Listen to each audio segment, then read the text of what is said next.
क्या क्या हो रहा है यूपी में?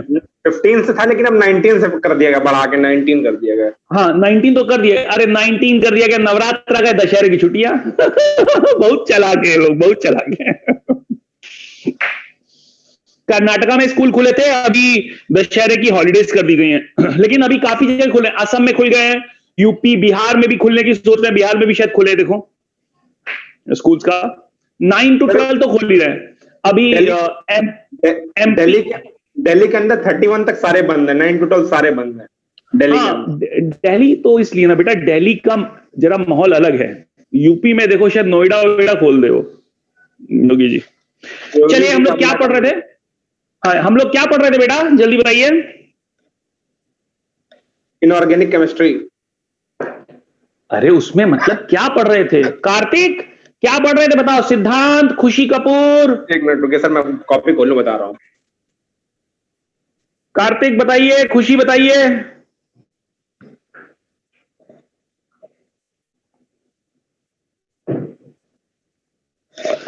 हाँ कार्तिक बताइए, खुशी बताइए, क्या पढ़ रहे थे बेटा? कुछ तो बताओगे, जल्दी जल्दी बताइए बेटा, प्लीज फटाफट। Ammoniated electron. अच्छा एमोनिएटेड इलेक्ट्रॉन, यानी फिजिकल प्रॉपर्टीज और केमिकल प्रॉपर्टीज चल नीचे लिखिए। अगला नेक्स्ट, मैंने आपको फ्लेम टेस्ट बता दिया था, फ्लेम टेस्ट। Yes sir. अब लिखिए, अब आप लिखिए फोटो इलेक्ट्रिक इफेक्ट। आप लोगों ने फोटो इलेक्ट्रिक इफेक्ट पहले पढ़ रखा होगा, लेकिन फिर भी उसको एक बार डिफाइन करना जरूरी है।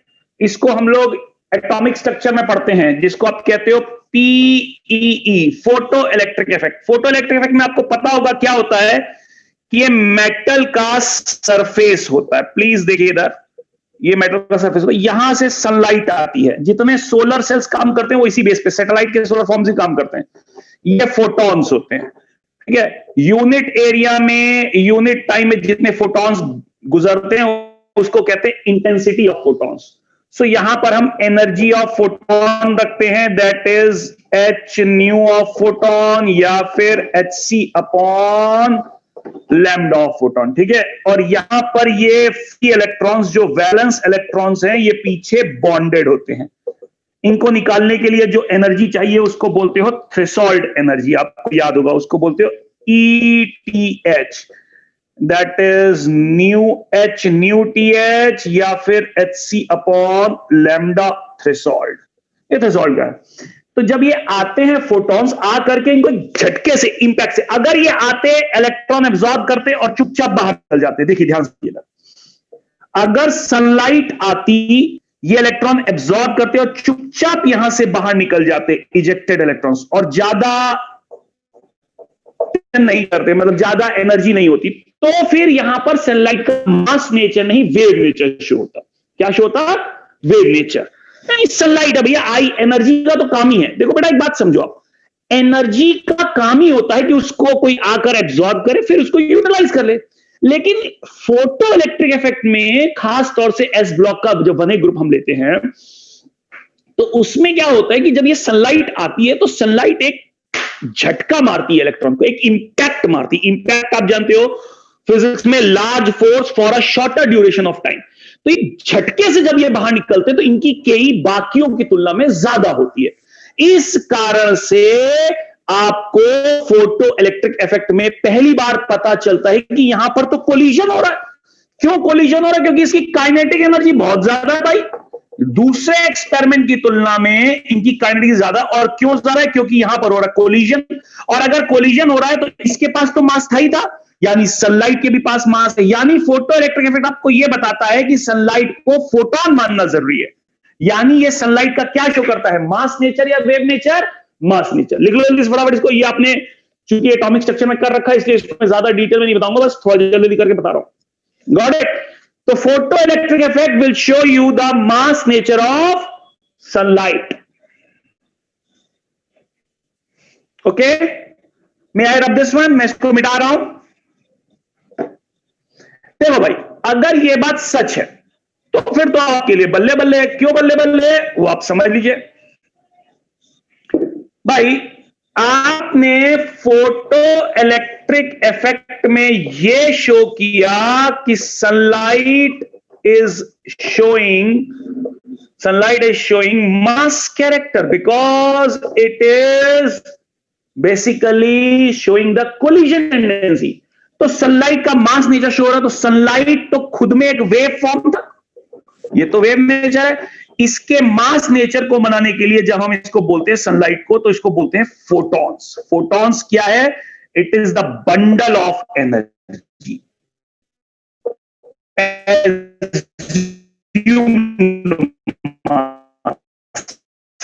बंडल ऑफ अब ये बंडल कितना बड़ा है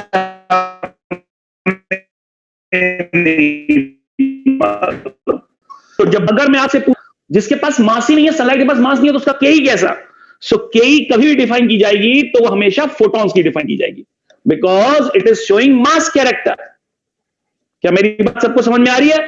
तो photo electric effect is the experiment where sunlight is showing mass character. यहां मैं शोइंग लिख देता हूं। तो अगर ये बात सच है तो फिर मैं इसको मिटा रहा हूं, मिटा दूं इसको, मिटा? Yes sir. तो सनलाइट का मास बिहेवियर शो हो रहा है। तो अब प्रॉब्लम क्या आती है? तो क्या सिर्फ सनलाइट को ही मास में मान सकते हैं, एज्यूम्ड मास के रूप में? नहीं बाबू, ऐसा है। अब हम लिखेंगे वीके कॉन्सेप्ट। क्या है वीके कॉन्सेप्ट? यहां लिखेंगे वेव फॉर्म या वेव नेचर, और यहां लिखेंगे उसका assumed mass form. Assumed mass form, याद है ना, वेव कोलाइड नहीं करती है, वेव शो करती है इंटरफेरेंस पैटर्न। अगर आप सनलाइट लेते हो और जब उसको आप एज्यूम्ड मास फॉर्म मानते हो तो उसको आप बोलते हो फोटॉन्स।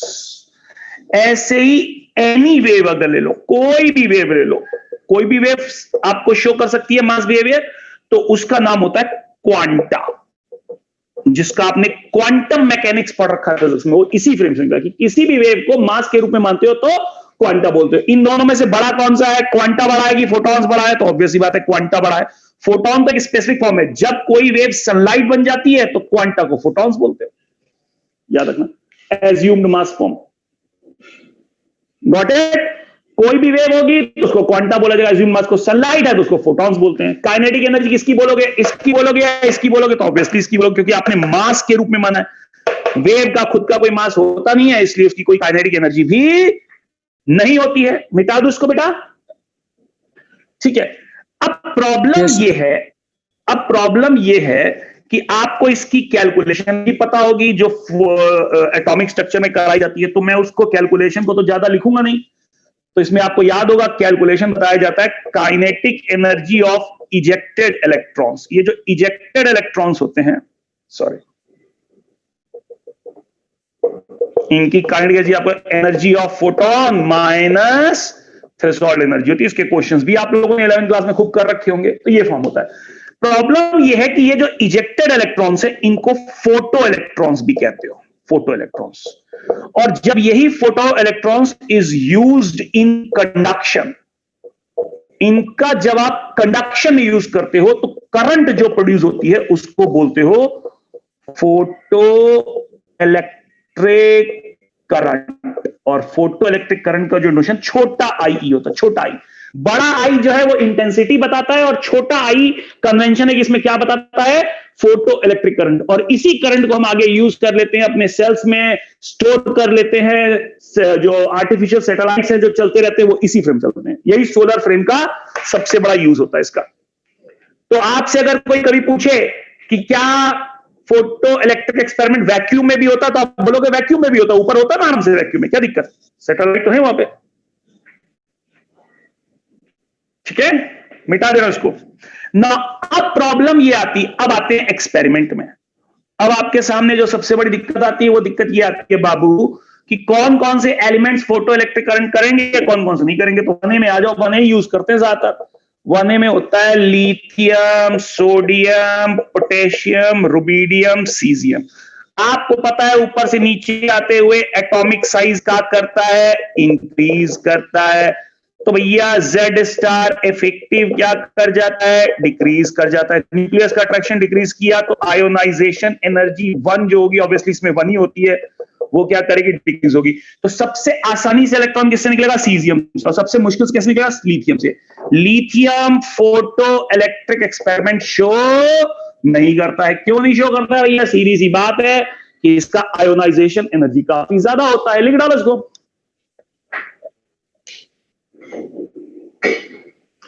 सिंपल।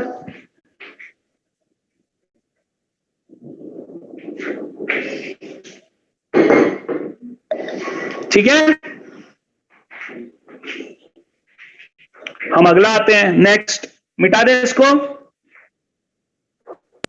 Yes sir. फिर हम आते हैं इसमें आगे बढ़ करके, नेक्स्ट हम आते हैं, तो अब आता है nature of oxides and hydroxides. Nature of oxides and hydroxides, ये सबसे आखिरी फॉर्म है, उसके बाद हम जो है आगे बढ़ जाएंगे। तो देखो ऐसा है कि एस ब्लॉक में ये देखा गया, मैं हर एक जगह नहीं बोलता, एस ब्लॉक में देखा गया है कि जैसा नेचर ऑक्साइड का होता है तकरीबन वही नेचर हाइड्रोक्साइड्स का भी होता है, तकरीबन वही नेचर। इसको लिख लीजिए।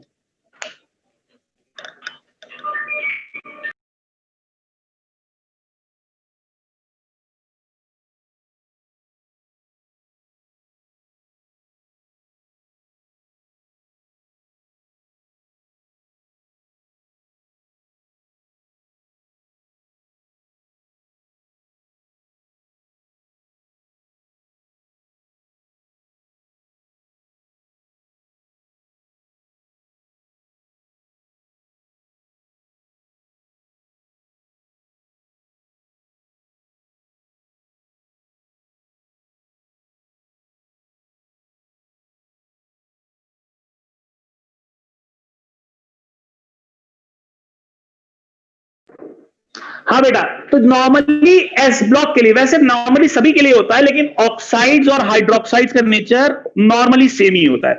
अगर ये बेसिक है तो ये भी बेसिक होगा, ठीक है ना। अब वही फॉर्म करते हैं, तो आइए देखते हैं हम लोग।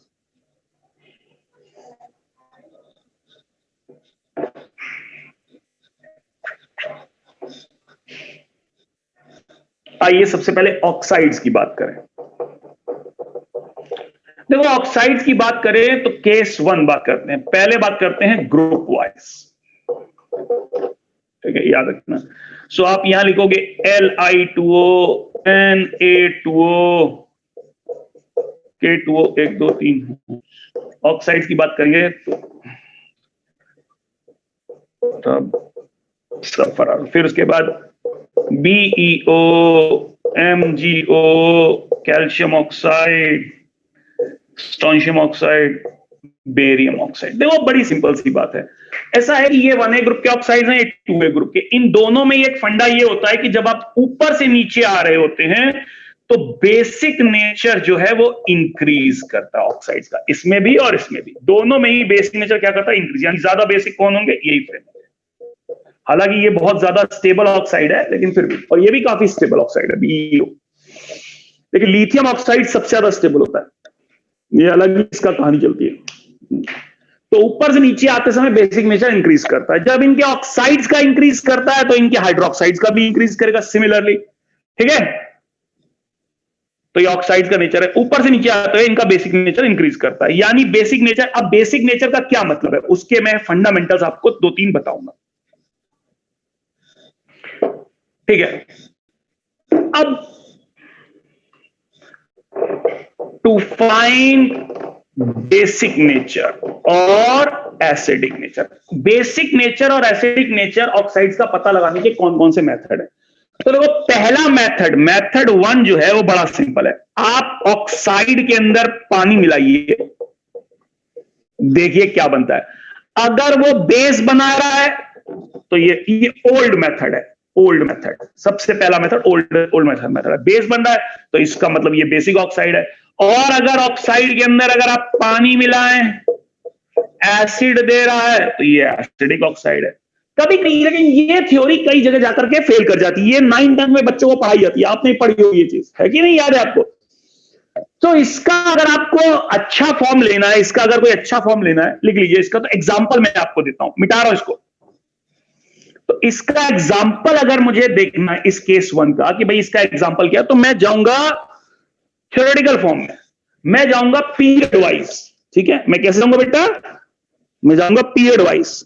अगर मैं पीरियड वाइज जाता हूं तो मैं यहां पर ये लिख रहा हूं Na2O, sodium magnesium aluminium silicon phosphorus sulphur chlorine. देखो हर ऑक्साइड को ध्यान से देखो, हर ऑक्साइड को पीरियड वाइज बात करो, हर ऑक्साइड को ध्यान से देखो। मैंने सबका मैक्सिमम ऑक्सीडेशन स्टेट लिखा, यानी जो ग्रुप नंबर होता था। कैसे? ये +1, ये +2, ये +3, ये +4, ये +5, ये +6 एंड +7। देखो इन दोनों में अगर पानी मिलाओगे तो ये दे देगा आपको NaOH या MgOH होल ट्वाइस। बहुत ध्यान सुनना, इनमें मिलाओगे तो इनमें आपको एसिड्स मिलेंगे। इसका कौन सा मिलेगा? आप लिखोगे H3PO4, बता चुका हूं, मैक्सिमम आ जाएगा। इसका क्या मिलेगा? यानी ये सब देंगे, ये सब एसिडिक ऑक्साइड्स हैं। ये दोनों कैसे ऑक्साइड्स हैं? बेसिक ऑक्साइड्स हैं।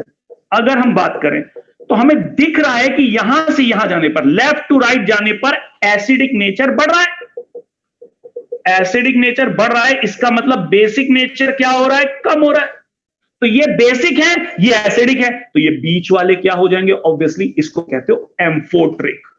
एम्फोट्रिक मींस भैया इनमें थोड़ा एसिडिक नेचर भी होगा और बेसिक नेचर भी होगा। एक्चुअली एम्फोट्रिक का मतलब ये होता है कि ये एसिड से भी रिएक्ट कर सकते हैं और बेस से भी। सो एक जनरल टेंडेंसी मैं आपको बता रहा हूं, ये तो आपको पता ही होगी, इसमें कोई बहुत बड़ी बात नहीं है। जिंक ऑक्साइड और भी बहुत सारे एम्फोट्रिक ऑक्साइड्स होते हैं, बाद में आपको होमवर्क दूंगा।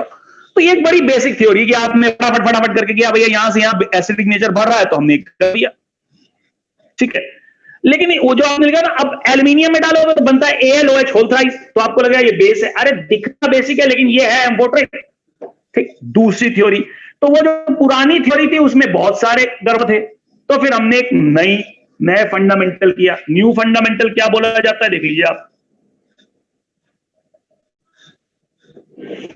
ठीक है, अब मेथड 2 आया। मेथड 2 ने क्या बोला? मेथड 2 बोलता है भैया ऐसा है, आप ऑक्साइड का रिएक्शन करवाओ एसिड से। अगर हो गया तो इसका कौन सा नेचर शो हो रहा है? Basic nature. और अगर ऑक्साइड का रिएक्शन करवाओ बेस से और वो बहुत बढ़िया हो गया, तो यहां पर ऑक्साइड का कौन सा नेचर शो हो रहा है? Acidic nature. तो ये सबसे बेस्ट है, ये बेस है,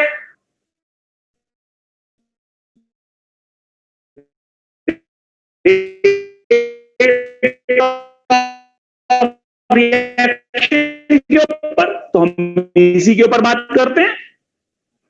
मैं आपको एक GO, बहुत ध्यान सुनना, क्या मैग्नीशियम ऑक्साइड NaOH से रिएक्शन करेगा कि HCl से रिएक्शन करेगा? सीधी सी बात है। तो भाई सीधी सी बात है,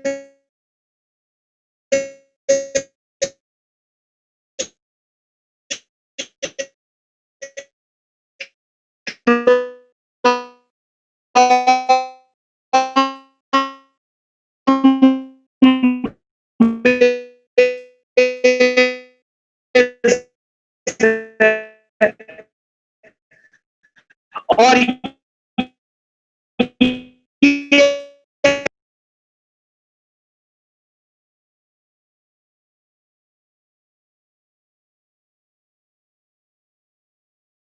मान लीजिए, अब हम आते हैं एम्फोट्रिक ऑक्साइड पे। एम्फोट्रिक ऑक्साइड्स आपको याद ही रखने हैं अच्छे से, और कौन कौन से होते हैं वो आप देख लीजिएगा। ठीक है ना, जैसे Al2O3 बड़ा मशहूर है, जैसा SiO2 बड़ा मशहूर है, जैसा जिंक ऑक्साइड बहुत मशहूर है, SnO2, ये सब ऑक्साइड्स बड़े मशहूर हैं। These are the amphoteric oxides. कैसे? Al2O3 को अगर आप HCl से रिएक्ट करवाएं, मस्त करता है रिएक्ट, AlCl3 बनता है यहां पे और बाकी बन जा रहा है यहां H2O। ठीक है, इसी तरह से Al2O3 को अगर बेस से रिएक्ट करवाएं तो बनता है सोडियम मेटा एल्यूमिनेट NaAlO2, इसको याद रख लो, सोडियम मेटा एल्यूमिनेट, ये फॉर्म बनता है और यहां पर आपकी H2 गैस रिलीज होती है।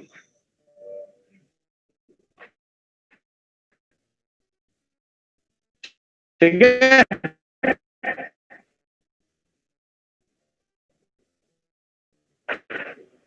जिंक करो तो जिंक ZnCl2 बनाता है और सोडियम मेटा जिंकेट बनाता है, या सोडियम जिंकेट कहते हो आप। Got it? तो दोनों से रिएक्शन करते हैं, मिटा दे रहा हूं इसको। इसके अलावा कुछ होते हैं न्यूट्रल ऑक्साइड्स। एक मिनट बेटा, ये काफी गंदा हो गया, मैं अभी इसको साफ करवा रहा हूं, एक मिनट। लिख लीजिए, न्यूट्रल ऑक्साइड्स। न्यूट्रल ऑक्साइड्स जो बिल्कुल ही न्यूट्रल रहते हैं, और न्यूट्रल ऑक्साइड्स आपको याद ही रखने हैं। कौन कौन से होते हैं? N2O, NO और CO, these are the neutral oxides. रट लीजिए। इसके अलावा न्यूट्रल ऑक्साइड्स वाटर भी बोलते हैं, लेकिन वाटर बहुत ही गड़बड़ बात है। एक मिनट होल्ड कीजिएगा।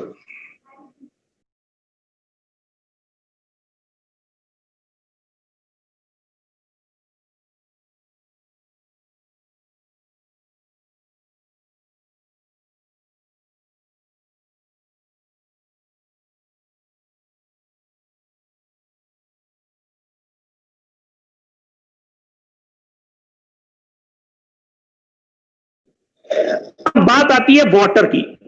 सबसे बढ़िया क्वेश्चन जो IIT JEE एडवांस का बनता है वो है वाटर। देखो, वाटर को अगर pH के हिसाब से देखो तो वो न्यूट्रल है, 7 है। और वाटर को अगर रिएक्शन के हिसाब से देखो तो वो एसिड से भी रिएक्ट कर जाएगा और बेस से भी रिएक्ट कर जाएगा। वो तो दोनों से रिएक्ट करता है, कोई दिक्कत वाली बात तो है नहीं। कॉन्जुगेट एसिड दोनों से ही करता है।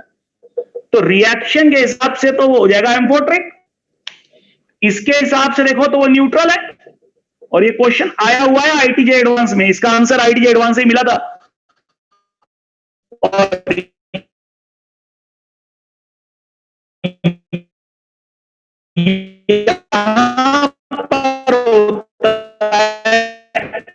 एम्फोट्रिक ज्यादा चॉइस आए तो हम एम्फोट्रिक बोलते हैं।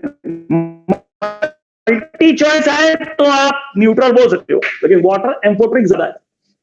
इस क्वेश्चन का आंसर हम लोग बहुत पहले से पढ़ाते थे, लेकिन मतलब यही फॉर्म है। अब न्यूट्रल ऑक्साइड लिखे पड़े, पूछा जाए इनमें से कौन सा एसिड से रिएक्ट नहीं करेगा, तो ये तीनों नहीं करेंगे, ना ही बेस से करेंगे, बता चुके हैं उसको।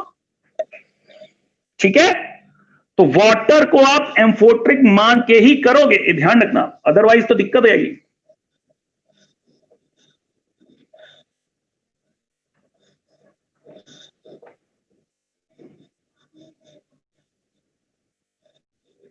अभी ये जो चीज पढ़ा रहा हूं वो अभी आगे जाकर के रिएक्शन में आएगी, रिएक्शन हम करवाएंगे ना तो उसमें आएगा।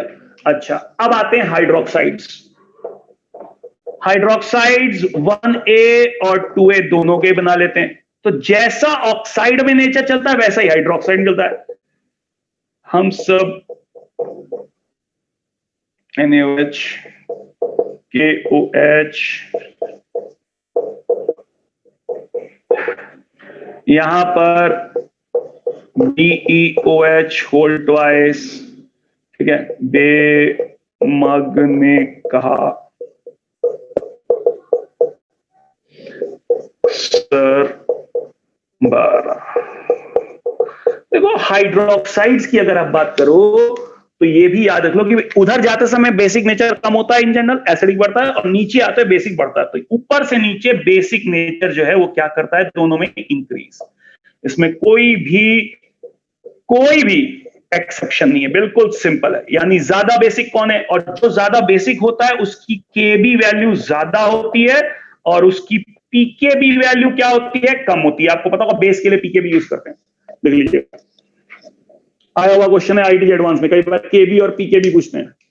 P जिसके आगे लगा उसको मतलब minus of log of base Kb होता है। ये आयनिक का फ्रेम है जो यहां बता रहे हैं, ये फॉर्म आता है।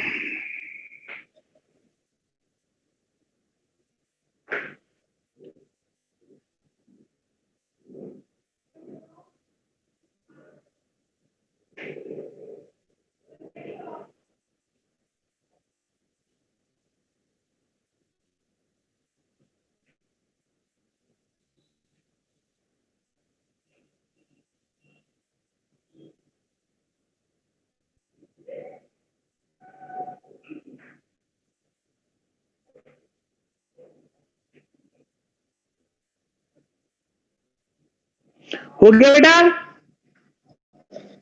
क्या मैं इसको मिटा सकता हूं? यस बाबू सर। क्या मैं इसको मिटा? हाँ। Yes, अब sir. देखिए, अब देखो ये सब तो बच्चों वाली बातें थी जो तकरीबन सबको पता होती हैं। अब आता है फजांस रूल। आपने पढ़ा होगा फजांस रूल। क्या कहता है फजांस रूल?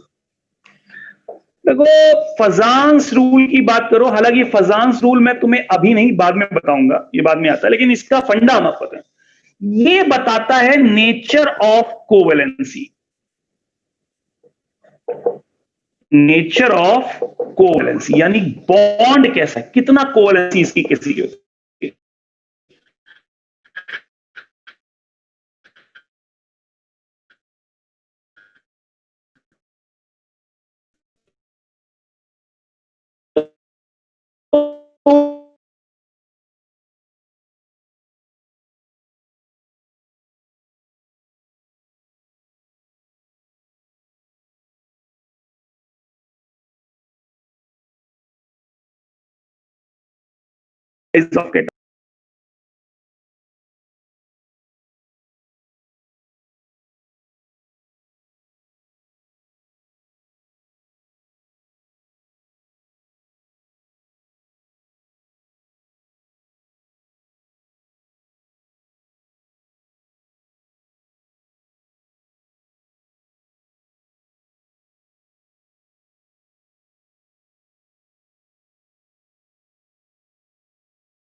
क्योंकि water is a polar solvent, solubility in H2O क्या करेगा आपका?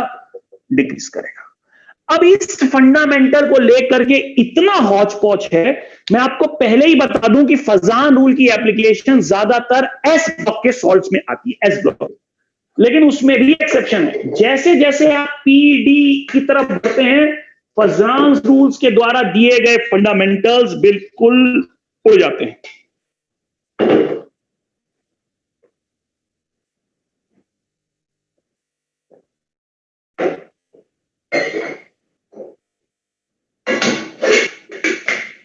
ठीक है, लेकिन इसका एक बहुत फेमस एक्सेप्शन है जो मैं आपको बताऊंगा।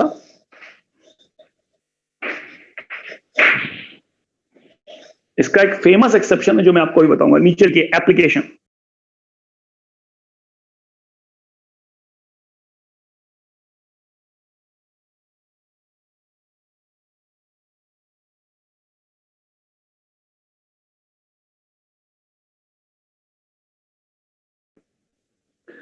हाँ बेटा, तो आपको बात है, क्योंकि लाइक डिजॉल्व्स लाइक, अगर कोवेलेंट नेचर ज्यादा होगा तो आयनिक नेचर कम होगा, आयनिक नेचर कम होगा तो वाटर के अंदर सॉल्युबिलिटी कम होगी। ये तो एक बेसिक फंड है। अब इसके एप्लीकेशंस भी मैं आपको कुछ बता देता हूं।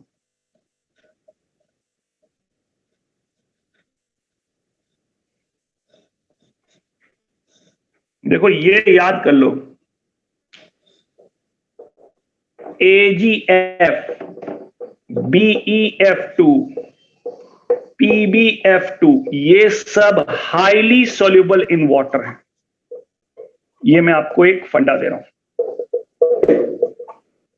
ये कुछ ऐसे एग्जांपल्स हैं जो आपके कई बार आईटी एडवांस में अलग अलग क्वेश्चन से पूछे गए हैं।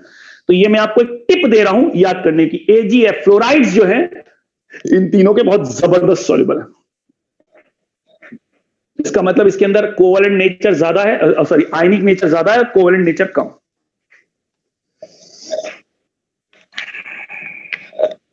AlF3 ये भी होता है, इसको भी नोट कर लो। ये इन सभी के अंदर आयनिक कैरेक्टर ज्यादा है और कोवेलेंट कैरेक्टर कम है। बस सीधा इसलिए सॉल्युबिलिटी। ये याद कर लो, ये एक्सेप्शनल फॉर्म्स हैं, हाईली सॉल्युबल होते हैं। ये जो जनरल ट्रेंड होगा उसमें भी उल्टा ही आएंगे। ठीक है, अभी हम फजांस रूल लगाएंगे एक एक करके, लेकिन पहले आपको कुछ फंडामेंटल्स बता दूं। ठीक, पहला वीके कॉन्सेप्ट 1 था, अब नीचे लिखिए वीके कॉन्सेप्ट 2। ये ऐसे फंडामेंटल्स है ना, ये ऐसी चीजें हैं जो ऑर्डर होगा उसको भी गजब से चेंज कर देंगे, गजब से चेंज कर देंगे। ठीक, अब आइए अगला, नेक्स्ट वीके कॉन्सेप्ट 2। अब मैं आपको वीके कॉन्सेप्ट 2 पढ़ा रहा हूं। जैसे मैंने लिया PbCl2 PbBr2 और PbI2, ये बड़ा फेमस एग्जांपल। ये आपके IIT JEE एडवांस का क्वेश्चन, मैं पहले बता दूं, ये क्वेश्चन मेडिकल में आया तो उनके लिए सबसे डिफिकल्ट होगा, लेकिन ये IIT JEE एडवांस में कम से कम 3 बार आ चुका है। फंडा समझो, अगर वाटर लेते हो रूम टेम्परेचर पर तो इनमें से कोई भी सॉल्युबल नहीं होता है। मैं यहां बात कर रहा हूं सॉल्युबिलिटी। ठीक, तुमने वाटर को हॉट किया, हॉट वाटर मतलब हुआ थोड़ा सा आपने बढ़ा दिया, और फिर करते हो boiling water. Boiling water means 100 degree पर पहुंच गया, ये इनके बीच का होता है। हॉट वाटर में ये सॉल्युबल होता है, लेकिन ये भी नहीं, ये भी नहीं। बॉइलिंग वाटर बहुत ज्यादा हो जाता है, तो आपको पता है जैसे जैसे टेम्परेचर बढ़ाते जाओगे सॉल्युबिलिटी की टेंडेंसी थोड़ी सी बढ़ जाती है, क्योंकि बॉन्ड ब्रेक हो जाते हैं बीच में से ना, तो बॉन्ड ब्रेक होने लगता है, सॉल्युबिलिटी बढ़ जाती है। अब ये क्वेश्चन आया हुआ की बात, ये इतना सा पोर्शन सबसे ज्यादा कंफ्यूज करने वाला है। एक साल ये आया था, फिर दूसरी साल ये आया, फिर तीसरी साल ये आया। प्रॉब्लम ये है कि ये क्वेश्चन घूम घूम करके कई बार पूछते हैं। अब दिक्कत ये, आपसे क्या पूछा जाएगा ये तो बता दिया आपको। तो IIT JEE एडवांस है ना, वो एक ही क्वेश्चन का पूरा जिसे कहता है पोस्टमार्टम कर देता है। एक साल ये पूछा, एक साल ये पूछा, एक साल ये पूछा, और उसके अगले साल क्या पूछ लिया, मतलब नॉट अगले साल, मतलब एक आध साल का अंतर रहता है थोड़ा बहुत, तो फिर क्या पूछ लिया, बताओ भैया सॉल्युबिलिटी ऑर्डर क्या रहेगा इन तीनों में, इन तीनों में सॉल्युबिलिटी ऑर्डर क्या रहेगा। तो ऑब्वियस ही बात है, जो हॉट वाटर में थोड़ा जल्दी सॉल्युबल हो गया वो ज्यादा सॉल्युबल होगा। तो सॉल्युबिलिटी ऑर्डर अगर कोई तुमसे पूछे तो यही होगा, इसका बहुत ज्यादा, इससे इसका बहुत ज्यादा, यानी सबसे ज्यादा सॉल्युबल सॉल्ट इसमें कौन सा मिल जाएगा, PbCl2। देख लो अब ये क्वेश्चन इतने अलग अलग रूपों में आया हुआ है कि मैं इसमें कोई फंडा बता ही सकता, ये ऐसा होता ही है, मतलब आप समझ लो।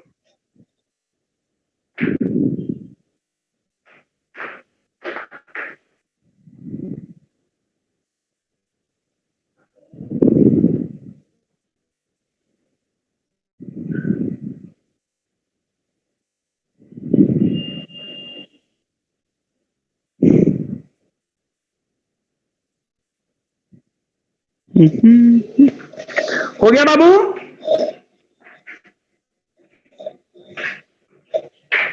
क्या मैं आपको मिटा दूं इसको? अब देखनी चाहिए, ये मैंने आपको वो थोड़े बहुत टिप्स बता दिए जो मतलब आप देखेंगे इसमें कोई फजान रूल लगाने की जरूरत नहीं है, बस एक टेंडेंसी है जो आपको समझनी पड़ेगी, बस याद रखने वाली। अब हम आते हैं फजान्स रूल पे। देखो प्रॉब्लम क्या है फजान्स रूल में। फजान्स रूल एस ब्लॉक के हैलाइड सॉल्ट्स में अच्छा लगता है, इसमें लग जाता है काफी हद तक। जैसे आप लेते हो LiCl, NaCl, KCl, RbCl और CaCl, इनकी बात करो।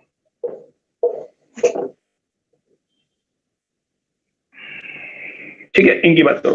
तो मैं अगर आपसे पूछूं कि मुझे बताओ भैया कोवलेंट नेचर किस ऑर्डर का होता है, तो कोवलेंट नेचर बताने के लिए बड़ा सिंपल है। देखो इसमें एनायन तो सब में सेम ही है, एनायन सब में सेम है, तो एनायन डिसाइड करेगा नहीं, केटाइन ही डिसाइड करेगा। केटाइन का साइज किसका सबसे छोटा होता है, इसका छोटा होता है, इसका बड़ा होता है, देख लीजिए आप, है ना, इसका बड़ा है। तो स्मॉल साइज केटाइन का स्मॉल साइज, इसका स्मॉल साइज है, इसका अगर स्मॉल साइज यानी कोवलेंट नेचर इसमें ज्यादा होगा, क्योंकि एनायन तो सब में सेम है, तो आपने बढ़ा दिया। अब कोवलेंट नेचर अगर ऐसा है तो what is your ionic nature, तो आयनिक नेचर उल्टा चला जाएगा भाई। अगर आयनिक नेचर उल्टा चला गया तो सॉल्युबिलिटी का ऑर्डर क्या चला जाएगा, सॉल्युबिलिटी इन वाटर की बात करें तो सॉल्युबिलिटी इन वाटर भैया जिसका आयनिक नेचर ज्यादा है, यानी एक्वस में कौन जल्दी सॉल्युबल हो, तो आप बोलोगे यही ज्यादा सॉल्युबल है। तो देखिए कितने आराम से, आपको कितना आराम से आ रहा है, लेकिन इतना है नहीं, कई जगह पर जाकर के बड़ा अजीब से रिजल्ट देते हैं ये। सो सॉल्युबिलिटी का ऑर्डर कुछ लेवल तक तो इससे जो नॉर्मल सॉल्ट है वो इससे हो जाते हैं, लेकिन हर एक के लिए हो पाए ऐसा जरूरी है। ठीक, ये एप्लीकेशन 1 दिखाई, अब एप्लीकेशन 2 भी दिखा। देखो इसमें कितने आराम से फजान्स रूल लग गया, लेकिन इतना आसान है नहीं है जितना आपको लग रहा है। इसके फंडामेंटल्स भी हैं और दूसरी चीजें भी होती हैं, एक्सेप्शंस भी हैं। अब फजान्स रूल की एक और एप्लीकेशन देखिए, नीचे लिखिए एप्लीकेशन 2। फजान रूल बोलता है कि small size of cation, large size of anion, इसके अंदर कोवलेंट नेचर बहुत ज्यादा होता है, ठीक है, ये आप बोलते हो। तो अगर ये बात सही है तो इसका जस्ट अपोजिट लेके देखो, इसका अपोजिट ले रहे हैं। अपोजिट मतलब large cation plus small anion, 1A group का लेते हैं, 1A ग्रुप का, 1A ग्रुप प्लस हैलाइड लेते हैं, प्लस हैलाइड। तो लार्ज कैटायन कौन सा बनेगा? CS प्लस, स्मॉल एनायन कौन सा बनेगा? F minus. यानी इसके अंदर CSF के अंदर आयनिक कैरेक्टर सबसे ज्यादा होना चाहिए कि कम होना चाहिए? ज्यादा होना चाहिए। और ये बात सही भी है, सीजियम फ्लोराइड के अंदर काफी अच्छा आयनिक कैरेक्टर है, वेरी गुड आयनिक कैरेक्टर फॉर्म, क्योंकि हमने उससे जस्ट अपोजिट ले लिया। अब ये स्कूल लेवल में कई बार क्वेश्चन आया हुआ है।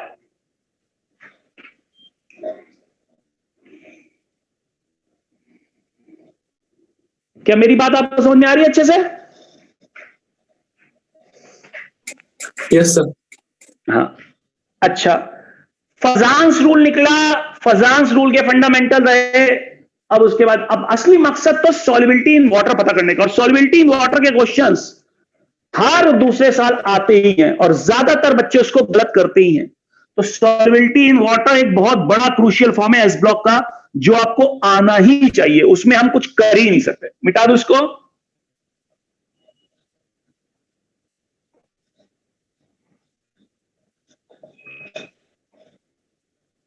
ठीक है, अब हम सॉल्युबिलिटी इन वाटर की बात करते हैं। तो हमारा अगला फॉर्म बनता है कि सॉल्युबिलिटी इन वाटर, इसके लिए कौन कौन से मेथड हो सकते हैं? पहला मेथड होता है फजांस रूल।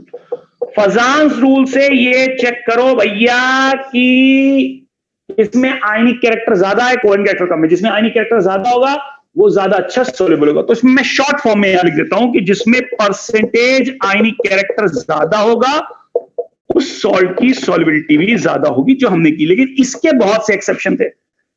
फिर क्या हुआ, हमारे कुछ देसी ऑथर्स आए, जिसमें एक थे रंजीत शाही साहब। रंजीत शाही का नाम आपने सुना होगा, अरिहंत की किताब निकालते थे पहले इनऑर्गेनिक की, बड़ी चलती थी एक समय पर। इतनी गड़बड़ पूछो मत। उसमें उन्होंने एक नया फंडामेंटल दिया स्टेबल सॉल्ट्स का। हालांकि उसके पीछे भी एक लॉजिक था, लेकिन वो लॉजिक ज्यादा सही था। स्टेबल सॉल्ट्स क्या बोलते हैं? वो बोलते हैं भैया देखो, स्मॉल कैटायन स्मॉल एनायन, या फिर लार्ज कैटायन लार्ज एनायन, ये दोनों मिलकर के स्टेबल सॉल्ट्स बनाते हैं। यानी इनकी स्टेबिलिटी ज्यादा होती है कि कम होती है? ज्यादा। जिसकी सॉल्ट की स्टेबिलिटी ज्यादा होगी उसकी सॉल्युबिलिटी पानी के अंदर क्या हो जाएगी? कम। उसकी थर्मल स्टेबिलिटी भी कम होगी, सॉरी उसकी थर्मल स्टेबिलिटी ज्यादा होगी और सॉल्युबिलिटी पानी के अंदर कम होगी। क्यों? क्योंकि वो काफी स्टेबल है, आसानी से टूटने वाला नहीं है। अब इसमें उन्होंने एक फंडा दे दिया कि एनायन कौन से? Small anion. स्मॉल एनायन उसने दो दिए, ये हम भी यूज करते हैं, F माइनस और OH माइनस। लार्ज एनायन बहुत सारे होते हैं, कार्बोनेट पैसेट, लिखो इसको, फिर बता रहा हूं मैं, पहले इसको लिख लो। तो ये फंडा है। इस फंडे का कोई सिर पैर लॉजिक नहीं था सिवाय इलेक्ट्रोकेमिस्ट्री के, कि चार्जेस सेम साइज के होते हैं जब, तो इलेक्ट्रोकेमिस्ट्री के हिसाब से लैटिस बॉन्ड काफी अच्छा बनता है इसमें। ठीक है ना? तो लिख लीजिए इसको बेटा, मैं 1 मिनट में आया, जब तक आप इसको लिखो।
हाँ बेटा, लिख लिया आप लोगों ने ये? चलिए आगे बढ़ते हैं। अब इसमें क्या था जो आप स्टेबल सॉल्ट्स में जब बात कर रहे थे तो भैया पहचानो कैसे, वो कैटायन को पहचानना तो बड़ा आसान है जिसका साइज छोटा होता है। एनायन कैसे पहचानोगे? तो एनायन का जो फंडा इन्होंने लिया वो एक्चुअली बंसल क्लासेस से चुरा लिया था, ज्यादा पता नहीं था लेकिन चुरा लिया था इन्होंने। लार्ज एनायन और स्मॉल एनायन की बात की। स्मॉल एनायन दो ही रखेगा, F- एंड OH-। ये स्मॉल एनायन है। इसके अलावा क्लोराइड, ब्रोमाइड, आयोडाइड। क्लोराइड को गोला मार लेते हैं, क्लोराइड ज्यादा अच्छा नहीं माना जाएगा, ठीक है। क्लोराइड एक्चुअली बीच का होता है तो इसलिए इसके एक्सेप्शंस आपको बहुत मिलते हैं। तो ब्रोमाइड, आयोडाइड, फिर नाइट्रेट्स, फॉस्फेट्स, है ना, फिर सल्फेट्स, कार्बोनेट्स, ये सब जो है इन सब को मान लिया गया लार्ज एनायन। तो इसको लिख लो आप जरा सा, बस और कुछ नहीं। अब प्रॉब्लम क्या थी कि इस फंडामेंटल से जब हमने एस ब्लॉक के हैलाइड्स में, सॉल्ट्स में लगाने की कोशिश की तो हमारा तो दिमाग ही घूम गया कि इसके तो एक्सेप्शन फजान से भी ज्यादा आ रहे थे, सोचे समझे बिना। तो हम फिर बड़ा परेशान हो गए कि क्या लगाएं कि ना लगाएं, कि क्या करें क्या ना करें। फिर उसके बाद जो है बंसल क्लासेस की टीम बैठी। बंसल क्लासेस में 2 साल इसके ऊपर गहन अध्ययन हुआ। तो फिर हम लोगों ने एक फंडामेंटल बनाया। हालांकि अब तो मार्केट में बहुत सारे फंडामेंटल लगाए हमारे फंडामेंटल को देख करके, पर हमारा होममेड मेथड काफी अच्छा था, काफी रिलायबल था। उसके एक्सेप्शंस हैं लेकिन कम है। मिटा दो उसको सॉल्व करने में आपको मजा भी बड़ा आएगा। बड़ा न्यूमेरिकल टाइप में, कॉन्सेप्चुअल टाइप में बना रखा है। तो अब हम लोग लिखेंगे वीके मेथड, जो सबसे अच्छा मेथड आप लोगों को बोलेगा, और कॉन्सेप्चुअल मेथड है। इसमें कई चीजों के आंसर। वीके मेथड पहले ही लिख देता हूं, होममेड। होममेड मतलब खुद बनाया गया हम लोग का, कोई आईपीएस नहीं बताया। Homemade method. इसमें हम क्या करते हैं, इसमें हम डेल्टा एच सॉल्यूशन लिखते हैं। डेल्टा एच सॉल्यूशन मींस एक आयन को हम पानी के अंदर डिसॉल्व करते हैं। देखो मेरी बात, हम क्या लेंगे, हम एक सॉल्ट लेंगे। वो सॉल्ट नॉर्मली सॉलिड होता है, इसको पानी के अंदर डिसॉल्व करके आयंस बनाएंगे एक्वस वाले। तो इस रिएक्शन का जो डेल्टा एच होता है उसको बोलते हैं delta H solution. Delta H solution जो आता है वो आता है delta H of lattice bond energy plus delta H of hydration energy. पहले लैटिस बॉन्ड को तोड़ोगे, 2 स्टेप का फ्रेम होता है, वो मैं भी आपको समझा रहा हूं। लैटिस बॉन्ड एनर्जी इसमें पॉजिटिव होती है क्योंकि बॉन्ड, लैटिस बॉन्ड को तोड़ने के लिए एनर्जी देनी पड़ती है। हाइड्रेशन एनर्जी इसमें क्या होती है, नेगेटिव होती है। पहली बात तो ये, और इसको बोलते हैं डेल्टा एच सॉल्यूशन। नाउ अगर गुड सॉल्युबिलिटी करनी है, दिस इज द वीके फर्स्ट। अगर आपको गुड सॉल्युबिलिटी करनी है, अच्छी सॉल्युबिलिटी चाहिए, आप चाहते हो सॉल्युबिलिटी अच्छी है, तो उसके लिए ये वाला चीज जो है वो नेगेटिव आना चाहिए कि पॉजिटिव आना चाहिए, नेगेटिव। मतलब इस रिएक्शन में एनर्जी जितनी रिलीज हो उतना ज्यादा अच्छा है थर्मोडायनेमिकली। तो हम बोलते हैं कि भैया डेल्टा एच सॉल्यूशन जितना ज्यादा नेगेटिव होगा उतना ज्यादा अच्छा होगा। इसका नेगेटिव का मतलब ये कम हो और ये ज्यादा हो, क्योंकि ये जितना ज्यादा होगा उतना ये नेगेटिव होगा। यानी इसके 2 मतलब होते हैं। कौन कौन से 2 मतलब होते हैं देख लीजिए आप। इसका मतलब एक तो ये होता है कि भाई लैटिस बॉन्ड एनर्जी जो है वो जितनी कम हो, पॉजिटिव होती है यहां पर, वो जितनी कम हो उतना अच्छा। और हाइड्रेशन एनर्जी जो कि नेगेटिव होती है वो क्या होनी चाहिए आपकी, ज्यादा होनी चाहिए। ये थोड़ा ध्यान से लिखना, इसको बड़ा दिखाना है और इसको कम दिखाना है, बस सीधी बात। नेगेटिव वाली एनर्जी ज्यादा, देने वाली एनर्जी कम, निकालने वाली एनर्जी ज्यादा, डेल्टा सॉल्यूशन अपने आप में ही ज्यादा नेगेटिव आ जाएगा, फंडामेंटल। अब इसको हम जरा समझेंगे कि कैसे हो रहा है। ये थर्मोडायनेमिकल एस्पेक्ट्स है और इसके ऊपर आईटीजे एडवांस में कई अच्छे क्वेश्चंस भी आए हुए हैं। लिख लीजिए इसको फटाफट।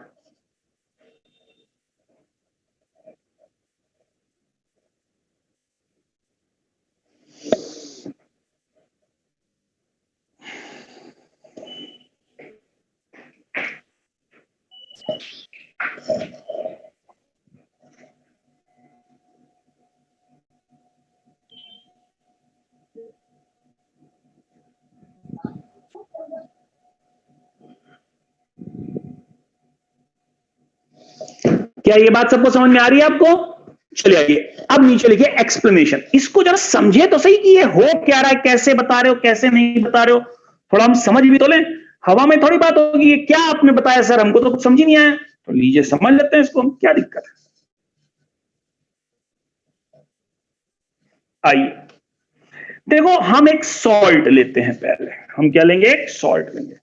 हमने एक सॉल्ट ले लिया, कोई भी एक सॉल्ट ले लो। सपोज हमने एक सॉल्ट ले लिया NaCl, सपोज कॉमन सॉल्ट ले लिया NaCl। इस NaCl सॉल्ट जो कि सॉल्ट, इसको पानी के अंदर घोलना है तो ये बना के देगा Na plus aqueous plus Cl minus aqueous. और इसका डेल्टा H सॉल्यूशन जितना ज्यादा निगेटिव होगा उतना इसकी सॉल्युबिलिटी अच्छी मानी जाएगी या खराब मानी जाएगी? अच्छी मानी। और इसकी सॉल्युबिलिटी अच्छी होती भी है। आप पानी के अंदर घोलते हो, मस्त एकदम होमोजेनियस सॉल्यूशन बनता है तुरंत ही, देख लीजिए। तो अब इसका फंडामेंटल, यानी ये रिएक्शन कितने पार्ट में टूटता है उसको देखना है। आइए देख लेते हैं। ठीक, ये लिख लीजिए। इसके बाद नीचे लिखिए स्टेप 1। इस रिएक्शन को स्टेप 1 में तोड़ रहे हैं। मिटा दो इसको। चूंकि मैंने कल कॉन्सेप्ट आपको हाइड्रेटेड रेडियस ये सब पढ़ा दिया, इसलिए मैं वो अब ज्यादा नहीं पढ़ाऊंगा, बार बार वो चीज नहीं पढ़ाऊंगा जो पढ़ा चुका हूं, ठीक है ना? उतना हमको आता है। तो सबसे पहले आएगा स्टेप 1। स्टेप 1 में लिखिए ब्रेकेज ऑफ लैटिस बॉन्ड। पहला स्टेप ये होता है भैया, लैटिस बॉन्ड को तो तोड़ो। आपको याद होगा लैटिस बॉन्ड आयनिक बॉन्ड के साथ ही बनता था। मैंने बहुत पहले बताया था आपको, आयनिक बॉन्ड कभी अकेला नहीं होता। देखो ये आपका NaCl है, ये वाला बॉन्ड ओवरलैपिंग से बना है और इसका जो इलेक्ट्रॉन था ये पूरा खींच लेता है। लेकिन ये जो ओवरलैपिंग से बॉन्ड बनता है इसको बोलते हो आप आयनिक बॉन्ड। लेकिन अगर ये खींच लेगा तो इस पर माइनस और इस पर प्लस आएगा। सो प्लस माइनस के कारण से एक नया बॉन्ड पिक्चर में आता है जिसको आप इस तरह से दिखाते हो। This is called as lattice bond. यानी आयनिक बॉन्ड के साथ लैटिस बॉन्ड हमेशा इन्वॉल्व हो, क्योंकि वो चार्जेस की कारण से है। 1/4 pi epsilon naught Q1 Q2 by R square. क्योंकि ये आयनिक है। आयनिक तब है जब इलेक्ट्रोनिगेटिविटी का डिफरेंस ज्यादा होगा। डिफरेंस ज्यादा होगा तो पूरा इलेक्ट्रॉन खींच लेगा, तो इस पर माइनस में प्लस, तो चार्जेस अच्छे होंगे तो एक नया बॉन्ड पिक्चर में लैटिस बॉन्ड। ये बॉन्ड इससे काफी ज्यादा स्ट्रॉन्गर होता है। अगर ये टूट गया तो ये पहले टूट चुका होगा, ये बन गया तो ये पहले ही बन चुका होगा। लैटिस बॉन्ड के कारण से ही आयनिक बॉन्ड जो है कोवेलेंट से नॉर्मली स्ट्रॉन्गर माना जाता है। तो पहले इसको तोड़ो तो सही भाई, आयन में तोड़ो। इसको तोड़ने के लिए आपको एनर्जी गिवन करनी पड़ती है प्लस Q, और इसी एनर्जी गिवन को कहते हो लैटिस बॉन्ड एनर्जी, या इसको बोलते हो डेल्टा H लैटिस बॉन्ड। ये है क्योंकि इसको तोड़ना। और जब आप तोड़ोगे तो ये क्या बना के देगा? देख लो, Na plus gas plus Cl minus gas. Gas में आयंस आएंगे, जबकि ये खुद किसमें होता है? सॉलिड में। इसका अपोजिट कर दो तो यही एनर्जी जो भी दे रहे थे वही रिलीज हो जाएगी, और लैटिस बॉन्ड एनर्जी क्या हो जाएगी? नेगेटिव। फिलहाल मुझे आयनिक बॉन्ड को तोड़ना है आयंस में, क्योंकि मुझे उसकी सॉल्युबिलिटी करनी है। तो देखिए हमने पहले एनर्जी दी, लैटिस बॉन्ड तोड़ा, आयंस बने, और इस एनर्जी को आप कहते हो लैटिस बॉन्ड एनर्जी, क्योंकि तोड़ना है इसको। Got it? दूसरा स्टेप क्या होता है, लिख लीजिए आप। तो हमने लैटिस बॉन्ड से इसको तोड़ दिया। अब हमारा आता है दूसरा स्टेप, सेकंड स्टेप। क्या मैं आपको ये सब पढ़ा चुका हूं पहले? बच्चे आप लोगों को ये मैंने पहले पढ़ाया कि नहीं पढ़ाया? अरे बोलो तो सही।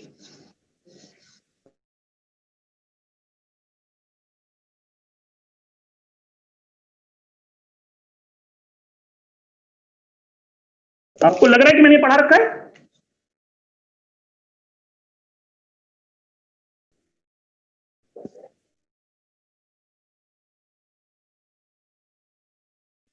सॉल्यूशन। अब इसमें बात, तो देखिए आपके सामने Na प्लस गैस बना था, तो वो जो काफी हाइड्रेट गैस बन जाता था वो ये रहा।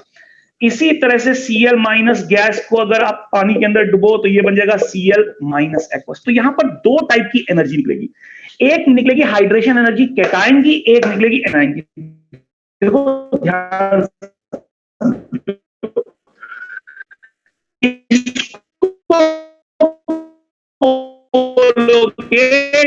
Delta H hydration obviously negative होगी, नेगेटिव पार्ट का नेट जो आप वहां लिख रहे थे वो एक्चुअली नेट होता है। वो क्या होता है? It is delta H hydration of positive plus delta H hydration of negative, यानी हाइड्रेशन एनर्जी दोनों की अलग अलग होगी और ये नेट निगेटिव होती है। सब कुछ बताऊंगा अभी आपको, देखिए देखिए, लिख लीजिए इसको, ठीक है। तो दोनों की नेट निगेटिव आई।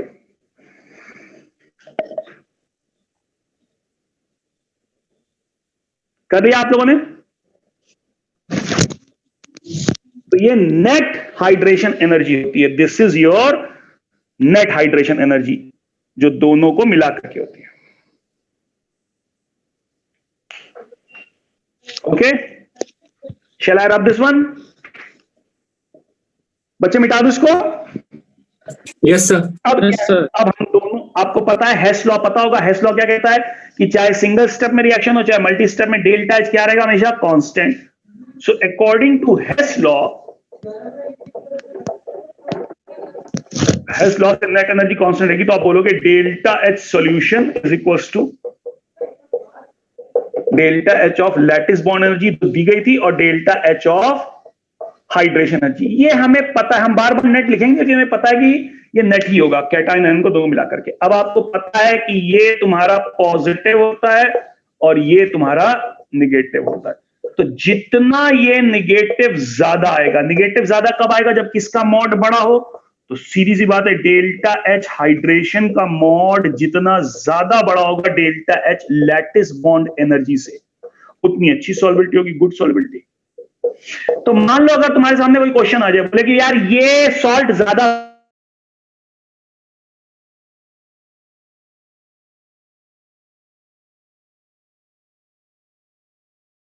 है, मतलब ये वाली ज्यादा है ये वाली कम है, क्योंकि तब ये पॉजिटिव आ जाएगा, तो उल्टा बोल देना।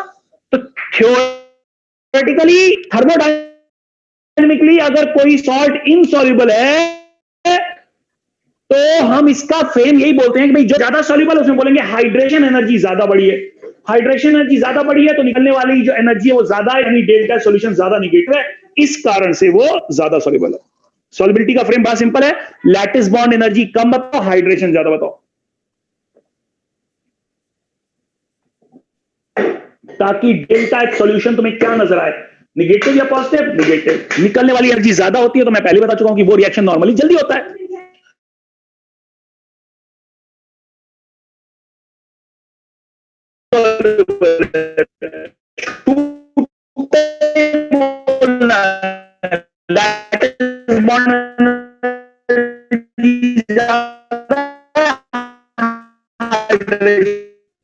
बाकी कुछ बोलने की जरूरत नहीं है, वो सभी के एडवांस लेवल। देखो अब जो मैं आपको बताने जा रहा हूं ये बहुत काम का है, ये किताबों में होता है। देखो जब आपने स्टेप 1 किया तो आपने क्या किया, आपने लैटिस बॉन्ड को तोड़ने की कोशिश की थी, याद है आपको?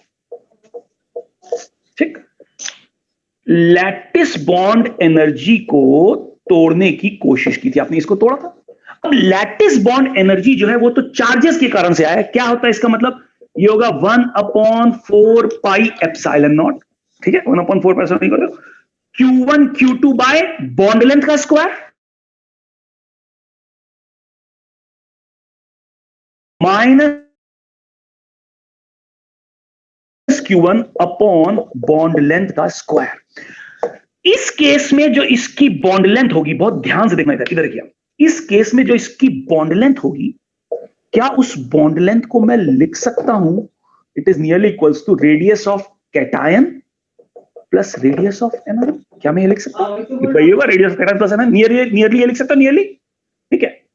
यानी अगर ये बात सच है कि ये इलेक्ट्रोस्टैटिक फोर्स है और हमने ये लिखा है, तो आप एक चीज बोल सकते हो कि lattice bond energy is inversely proportional to bond length, and bond length is what? It is the radius of cation plus radius of anion.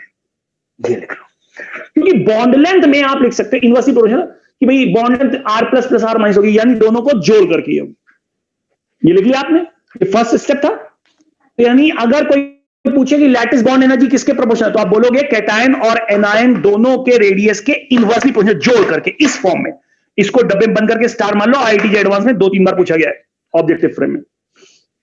और इसको जो है कुछ टीचर्स बता बता करके बड़ा बुद्धिमान बनते कि देखो हमने क्या बता दिया। अरे कद्दू कुछ बता दिया, बड़ा सिंपल है तो, क्योंकि यहां पर बॉन्ड लेंथ आएगा, बॉन्ड लेंथ जो है आर प्लस आर माइनस है, कौन सी बड़ी बात है ना। अब नीचे लिखिए अगला, नेक्स्ट स्टेप 2 देखिए आप।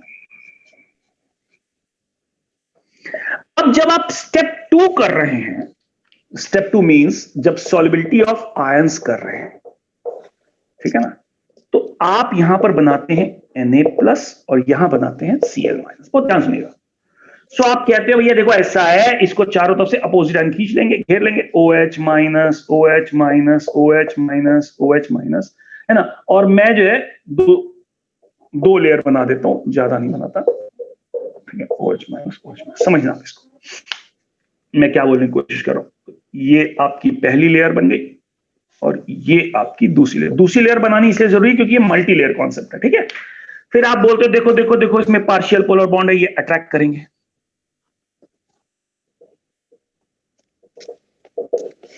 ऐसे ही Cl- में अगर आप करोगे तो आप कहोगे देखो देखो देखो इसको H+ ने चारों तरफ से घेर रखा है, अगर H+ ना हुए तो H+ वाला हेड हो जाएगा।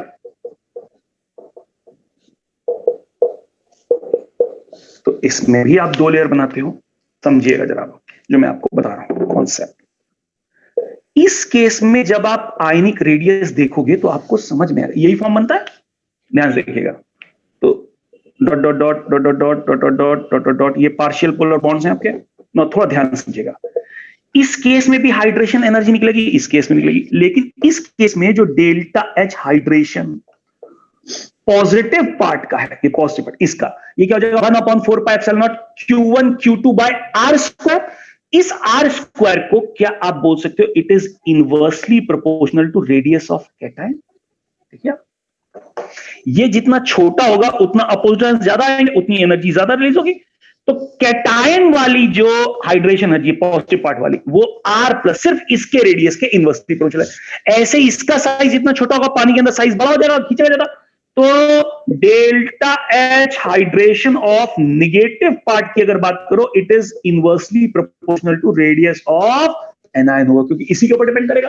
जितना ये छोटा उतना ही ज्यादा एनर्जी रिलीज करेगा। क्या मेरी बात आपको समझ में आ रही कि नहीं आ रही? सो इस केस में जो हाइड्रेशन एनर्जी है वो दोनों की अलग अलग है और दोनों के रेडियस के अलग अलग इनवर्सली प्रोपोर्शनल है। लिख लो इसको, क्योंकि दोनों को अलग अलग सॉल्युबल कर रहे हो। एक साथ करते तो R+ R- लिखते, लेकिन यहां पर दोनों अलग अलग कर रहे हो सॉल्युबल। क्या मेरी बात समझ में आ गई? इसके ऊपर कई बार ऑब्जेक्टिव क्वेश्चंस अलग अलग तरीके से आए। तो अब मैं इसको मिटा रहा हूं, अब मैं इसको कंक्लूड कर रहा हूं। कंक्लूड मींस क्या हो रहा है वो देखिए आप। इसका मतलब है कि अगर मैं ΔH हाइड्रेशन नेट लिखता हूं, ΔH हाइड्रेशन नेट, ठीक है, जो कि होता था ΔH hydration of cationic part plus ΔH hydration of anionic part.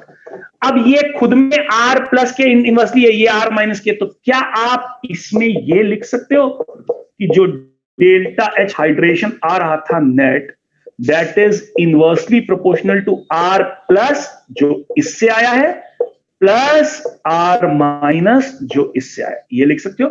इसमें रेडियस अलग अलग नजर आएंगे कि सेम नजर आएंगे? अलग अलग।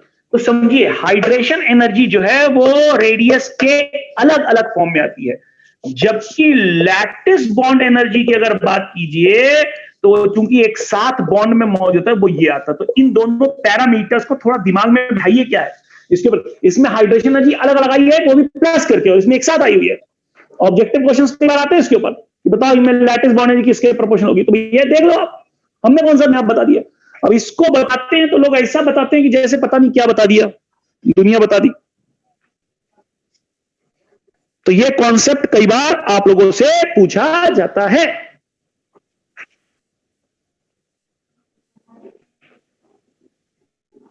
लिख लो,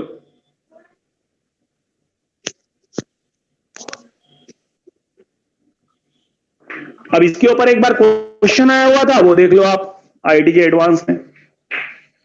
मिटा दू उसको? Yes sir.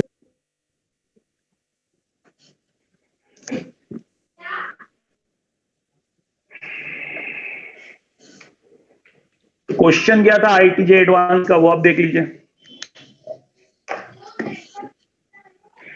कि NaCl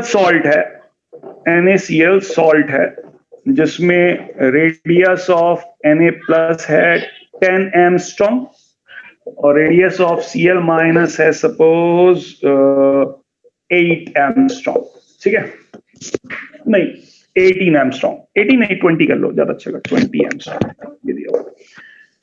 so find relation of lattice bond, ठीक है।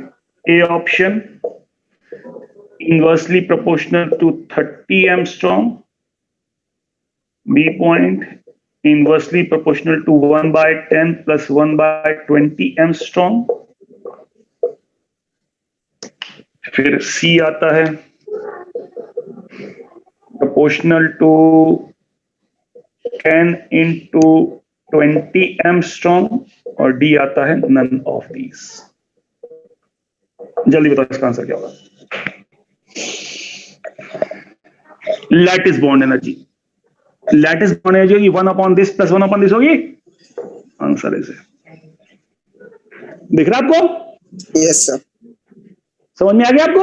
और वही अगर हाइड्रेशन एनर्जी होती तो क्या होता? बी आंसर होता।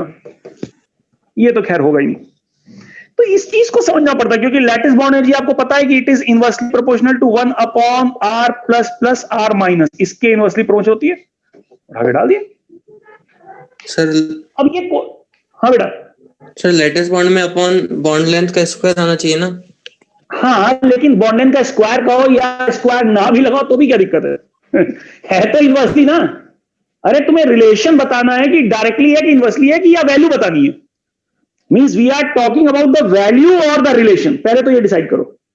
अगर रिलेशन बताना है तो इनवर्सली चलेगा भैया, जो कोई किसी स्क्वायर के इनवर्सली है तो